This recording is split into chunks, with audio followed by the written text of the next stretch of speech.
रामायण के अंतिम वक्त में जब रावण मृत्यु शैया पर लेता था तो रावण ने श्री राम को एक बहुत ही अच्छी बात बोली। रावण बोला, मैं तुमसे उम्र में, ताकत में, बुद्धि में, माया में, हर मामले में तुमसे बढ़ा हूं। मेरा महल, मेरा राजपाट भी तुमसे बड़ा है। मेरी पास सोने की लंका है। मेरे राज्य में धन दौलत भी कोई कमी नहीं। लेकिन इतना सब कुछ होने के बाद भी इस लड़ाई में आज मैं तुमसे हार गया। जानते हो क्यों? क्योंकि तुम्हारे साथ तुम्हारा भाई लक्ष्मण था और मेरा भाई विभीषण मेरे खिलाफ था। मेरा भाई ही मेरी कमजोरी जानता था और उसी की वजह से तुम जीत पाए। दोस्तों, इसीलिए तो किसी क्या खूब लिखा है, किसी भी पेड़ के कटने का किस्सा ना होता अगर कुल्हाड़ी के पीछे लकड़ी का हिस्सा नहीं होता। कई बार जिंदगी में ऐसा भी मोड़ आ जाता है कि हमें अपने ही धोखा दे देते हैं और उस वक्त खुद को संभाल पाना बहुत मुश्किल हो जाता है।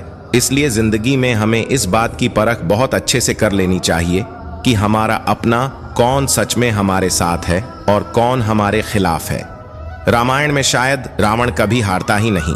अगर विभीषण श्री राम को रावण की मृत्यु का रास्ता नहीं बताते, हमें भी जिंदगी अपनी सीक्रेट बातें हर किसी को नहीं बतानी चाहिए, खासकर वो बातें जिनसे हमारा ही नुकसान हो जाए।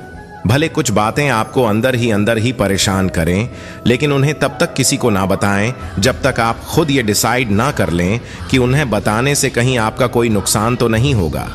कभी कभी अपनों को बताई हुई कोई गुप्त बात भी हमारे लिए मुसीबत का फंदा बन जाती है। इसलिए अपनी जिंदगी के फैसले सोच समझ कर लें और अपनी बातों को सोच समझ ही दूसरों को बताएं। कलयुग के इस दौर में किसी पर भरोसा करना बहुत आसान नहीं है। कौन कब दगाबाजी कर जाए कोई नहीं जानता, फिर चाहे वो अपना सगा ही क्यों ना हो। महाभारत में कौरवों की तरफ से भीष्म पितामह सबसे श्रेष्ठ और ज्ञानी थे, लेकिन भीष्म पितामह के जीवन का एक ही पाप था। भीष्म पितामह ने सही समय पर क्रोध नहीं किया। द्रौपदी चीर हरण के समय भीष्म पितामह अपनी आंखों के सामने हो रहे अन्याय और दुर्योधन के पाप कर्म को देखने के बाद भी चुप रहे। वही दूसरी तरफ रामायण में जटायु थे, जिन्होंने सीता हरण के समय रावण पर क्रोध किया। रावण की अपेक्षा कम बलशाली होने के बावजूद देवी सीता को बचाने के लिए रावण से लड़ाई करी। समय आने पर मृत्यु दोनों की हुई, किंतु मरते वक्त भीष्म पितामह को बाणों की शैया मिली और जटायु को प्रभु श्री राम की गोद। वेदों में कहा गया है कि क्रोध भी तब पुण्य बन जाता है जब वह धर्म और मर्यादा के लिए किया जाए, और सहनशीलता तब भी पाप बन जाती है जब वह धर्म और मर्यादा को बचा ना पाए। क्रोध या फिर गुस्सा सही कर्म और अच्छे के लिए किया जाए तो वो कभी भी गलत नहीं होता। बेवजह क्रोध करना इंसान को कमजोर बना देता है, लेकिन सही वजह होने पर भी शांत रहना हमें अंदर से खत्म कर देता है। क्रोध हमेशा गलत नहीं होता, बशर्ते वो सही जगह और सही चीजों के लिए किया जाए। जैसे कई बार लाड डीएच प्यार के चक्कर में बच्चों की गलती होने पर भी माँ बाप उन्हें डांटते नहीं, और फिर जब उनका बच्चा हद से ज्यादा बिगड़ जाता है तो इन्हें इस बात का पछतावा होने लगता है। रामायण में देवी सीता की खोज के लिए जब हनुमान समुद्र के ऊपर से लंका की तरह जा रहे थे, तब समुद्र के बीच में से एक पर्वत निकला। उस पर्वत का नाम मैनाक था और वो पर्वत पूरा सोने के बना हुआ था। उस सोने के पर्वत ने हनुमान जी को देखा और उनसे कहा कि आप उड़कर लंका की तरफ जा रहे हैं, लेकिन अभी लंका बहुत दूर है, तो क्यों ना आप कुछ देर मुझ पर विश्राम कर लें। हनुमान जी ने मैनाक पर्वत को देखा और बोले, आपने मेरा इतना ध्यान रखा और मुझे विश्राम करने के लिए प्रस्ताव दिया, इसके लिए धन्यवाद, लेकिन मैं अभी रुक नहीं सकता।